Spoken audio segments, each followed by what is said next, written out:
મહત્વની વાત કરીએ તો ગુજરાતમાંથી સાધુ સંતોનું અયોધ્યા માટે પ્રસ્થાન કરવામાં આવ્યું છે। રામ મંદિર પ્રાણ પ્રતિષ્ઠામાં તેઓ હાજર રહેવાના છે। 22 જાન્યુઆરીએ રામ મંદિર પ્રાણ પ્રતિષ્ઠામાં તેઓની હાજરી જોવા મળશે। તો સાધુ મહંતો અને વીવીઆઈપી અયોધ્યા જવા માટે રવાના થશે। અયોધ્યા જતી ફ્લાઇટમાં પણ રામમય માહોલ હાલ જોવા મળી રહ્યો છે।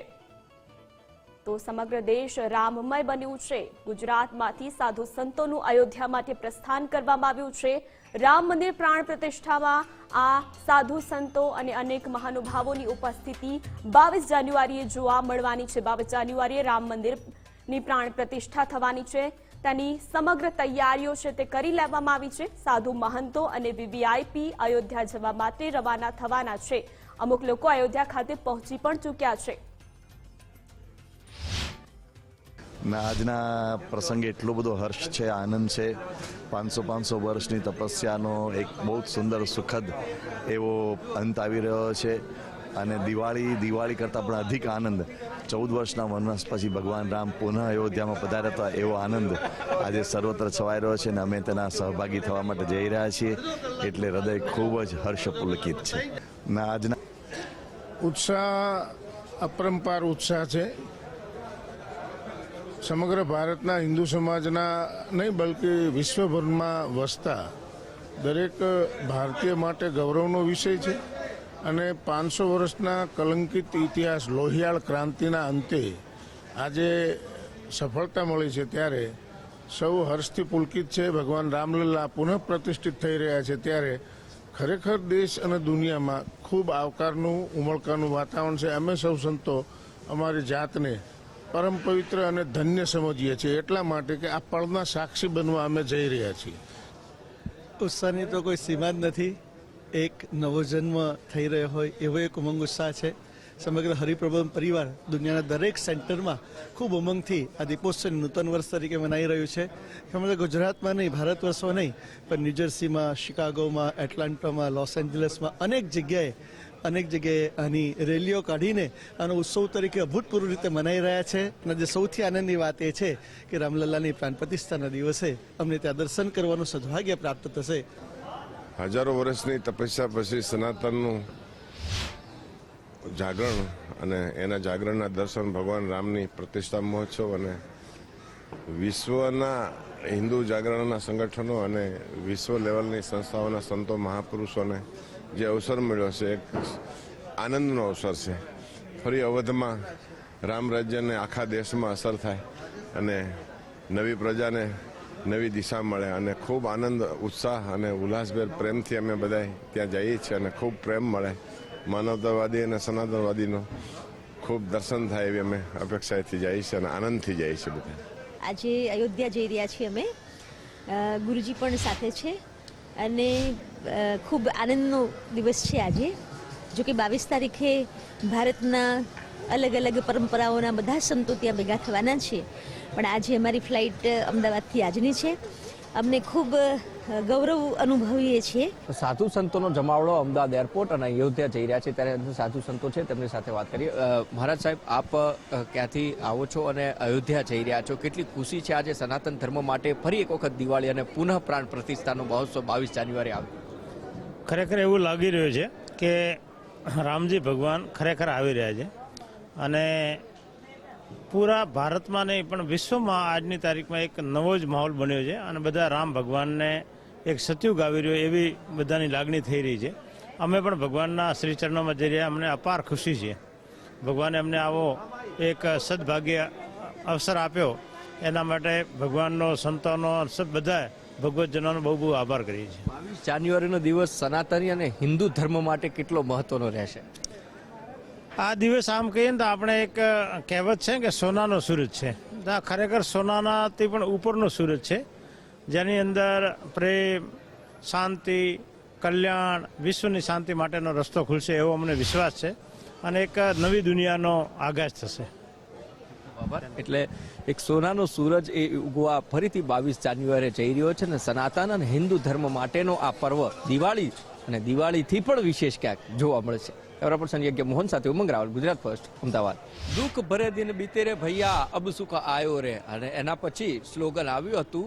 એ શ્લોક આવ્યો એમ કહી શકાય કે રામલલ્લા હમ આએંગે મંદિર વહીં બનાએંગે. અને સનાતન ધર્મ માટે 22 જાન્યુઆરી દિવાળીનો પર્વ, રામલલ્લાની પ્રાણ પ્રતિષ્ઠા થઈ રહ્યા છે અને સાધુ સંતો છે એ મોટી સંખ્યામાં અયોધ્યા જઈ રહ્યા છે. ત્યારે સ્વામી સાથે આપણે વાત કરીએ.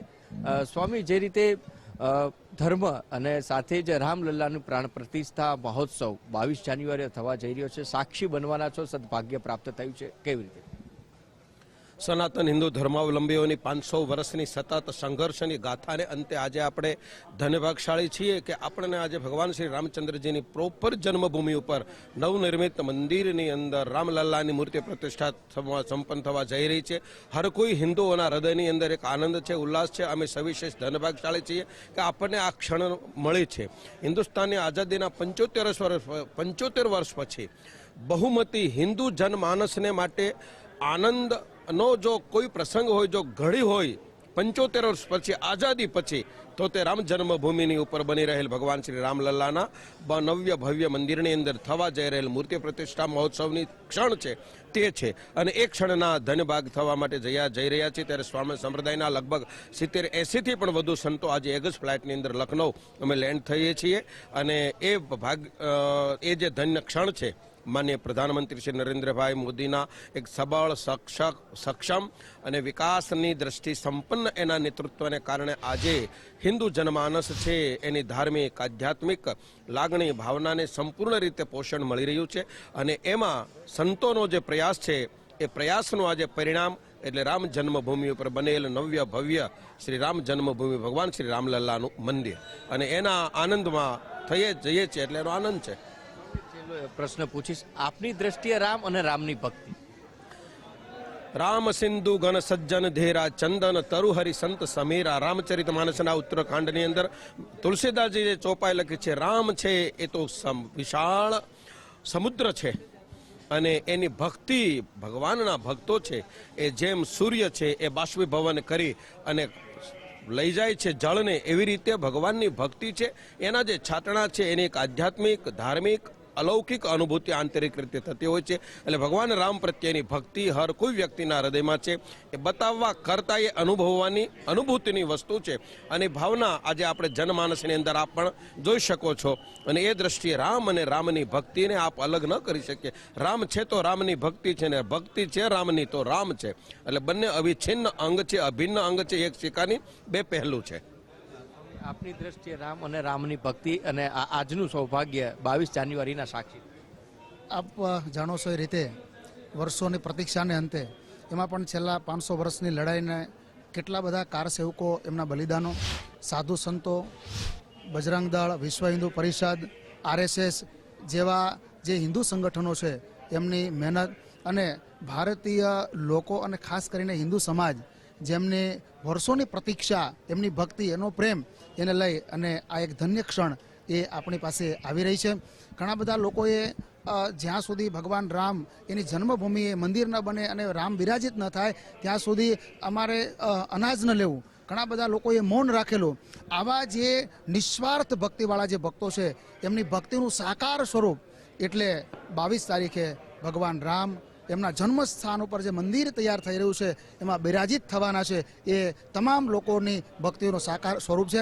માત્ર ભારતના જ નહીં પણ વિશ્વના ખૂણે ખૂણે જ્યાં જ્યાં હિન્દુઓ છે ત્યાં બધાના હૃદયમાં એક જ ભાવ હતો કે બસ અમે અમારા ઈશ્વર એ રામ છે, જેણે સમાજ માટે, રામ ભગવાન તો હતા જ પણ એક રાજા તરીકે જેણે આખા વિશ્વને રાજા કેવો હોવો જોઈએ આવું ઉદાહરણ પૂરું પાડનાર, જેણે પ્રજા માટે પોતે પોતાના રાજ્યનો ત્યાગ કરી વનની વાટ લીધી, આવા એક ભગવાન રામ એના જન્મસ્થળ ઉપર જે મંદિર બની રહ્યું છે અને એ ધન્ય ક્ષણના સાક્ષી અમે બનવા તો જઈ રહ્યા છીએ. પણ જે લોકો ત્યાં આજે નથી 22 તારીખે હાજર નથી રહી શકે, એ ટીવીના માધ્યમે, સોશિયલ મીડિયાના માધ્યમે, આપના માધ્યમે એ ઘર બેઠા આ બહુ મોટો ઉત્સવ ઉજવે અને પોતાને ધન્ય બનાવે, આવી એક અમૂલ્ય ક્ષણ એ ઈશ્વર કૃપાથી આપણે બધાને પ્રાપ્ત થઈ છે.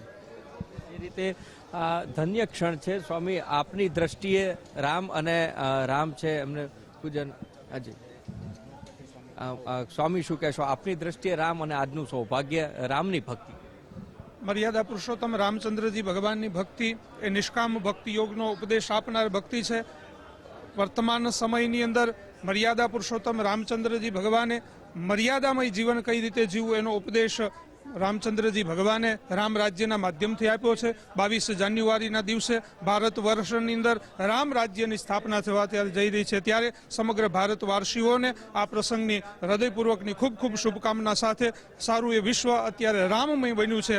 વર્તમાનની સદી એ ભારત વર્ષની સદી છે. વર્તમાનની સદી એ સનાતન ધર્મની સદી છે. ત્યારે પુનઃ ભારત વર્ષ એ રામ યુગ તરફ જઈ રહ્યો છે. ત્યારે સારા ભારતવાસીઓને હૃદયપૂર્વકની ખૂબ ખૂબ શુભકામના. જય સ્વામિનારાયણ. એટલે જે રીતે રામ ભગવાન છે ને રામ ભગવાનની સાથે સ્વામીજી આપની દ્રષ્ટિએ રામની ભક્તિ અને રામ આપની દ્રષ્ટિએ અને આજનું સૌભાગ્ય 22 જાન્યુઆરીએ જે આપ સાક્ષી બનવા જઈ રહ્યા છો, કેવી રીતે એનું વર્ણન શું હોય છે? આ માત્ર વ્યક્તિગત કોઈનું નહીં, પણ આ સમગ્ર 500 વર્ષની પેઢી દર પેઢી ચાલી આવતી ધીરજપૂર્ણ તપશ્ચર્યાનું પુણ્ય ફળ છે કે રામ મંદિરનું વિરાટ નિર્માણ થયું છે.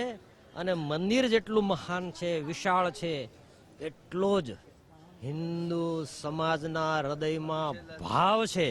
એ અયોધ્યા હોય તોય ભલે અને અમેરિકા હોય તોય ભલે, એક સમાન ભાવ દેશને વિશ્વના ફલક ઉપર આવ્યો છે. એ દેશ માટે અને સમગ્ર વિશ્વ માટે ભવિષ્યનો ખૂબ મોટો સંકેત માનું છું. 500 વર્ષની તપશ્ચર્યા ભોગવી છે, અનેક બલિદાનો અને અનેક યુદ્ધો છે આ રામ મંદિર માટે. ત્યાં અત્યારે આપણે અમે પણ સૌભાગ્ય છીએ કે અમારા જીવતા આ રામ મંદિરનું નિર્માણ થઈ છે. એના સાક્ષી છો, તો આ બલિદાનોને કઈ રીતે આંકી શકો? બલિદાનની કોઈ કિંમત આપણે ના આંકી શકીએ. આપણી કોઈ હેસિયત નથી કે આપણે બલિદાનની કિંમત આંકી શકીએ. પણ આપણે આટલું ચોક્કસ કહી શકશું કે અમારા પૂર્વજોનું પુણ્ય એનું ફળ અમે ભોગવી રહ્યા છીએ.